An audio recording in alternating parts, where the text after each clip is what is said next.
আজ বড়দিন আর এই বড়দিনে শহর কলকাতা মেতে উঠেছে সেলিব্রেশনে। শহর কলকাতার বিভিন্ন দর্শনীয় স্থানে উপচে পড়া ভিড় এই মুহূর্তে, আর তার মধ্যে অন্যতম আলিপুর চিড়িয়াখানা। বিশেষত কচিকাঁচা এবং খুদেদের হট ডেস্টিনেশন হলো এই চিড়িয়াখানা। কলকাতার পার্ক স্ট্রিটে যতই আকর্ষণীয় সমস্ত ডেস্টিনেশন থাকুক না কেন, এই বড়দিন বা নতুন বছরে চিড়িয়াখানার আকর্ষণ যে অমর তার অন্যতম প্রমাণ হলো গতকাল অর্থাৎ 24শে ডিসেম্বর এই আলিপুর চিড়িয়াখানায় পদার্পণ হয়েছিল 70,000 বেশি মানুষেরও। আজকে সেই পদার্পণ ছাপিয়ে যাবে বলেও আলিপুর চিড়িয়াখানা কর্তৃপক্ষ সূত্রে খবর। 200-এরও বেশি পুলিশ কর্মী মোতায়েন বাইরে এবং ভেতরে। এছাড়াও 6টা পুলিশ বুথ রয়েছে, অ্যাম্বুলেন্সের ব্যবস্থা রয়েছে। বিশেষ দিন হিসেবে সকাল 8:30 থেকে চিড়িয়াখানার গেট খোলা হয়েছে।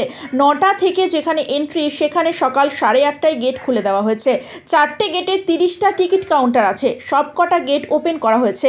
এছাড়াও অনলাইনে টিকিট কাটার ব্যবস্থাও করা হয়েছে। বিকেল 5টার সময় চিড়িয়াখানা বন্ধ হয়ে যায়। আজকে সারাদিন কি কি প্ল্যান আছে? প্ল্যান এখান থেকে বেরোবো, দিয়ে সাউথ সিটি মলের দিকে যাব, পারলে যদি কিছু টাইম থাকে তখন ইকো পার্কে যেতে পারি। মোটামুটি অলমোস্ট ঘোরা হয়ে গেছে, তো এবার বাইরে যাওয়ার প্ল্যান করছি। কখন ঢুকেছো চিড়িয়াখানায়?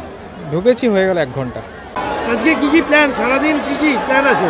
অনেক কিছু প্ল্যান করে এসেছি, এখনো সবে ঢুকছি, দেখি কতটা কি হয়, কত দূর যেতে পারি আর কি। মানে আজকে চিড়িয়াখানা বাদে আর কি কি প্ল্যান করছেন? অনেক প্ল্যান আছে। না, চিড়িয়াখানা থেকে বাড়ি, আর কিছু নেই প্ল্যান।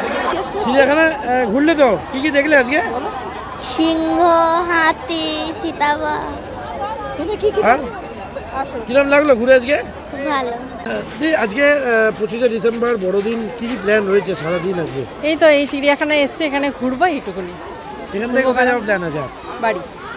আচ্ছা, আর আজকে ঢুকতে কতটা কষ্ট হতো? না, কষ্ট হয়নি।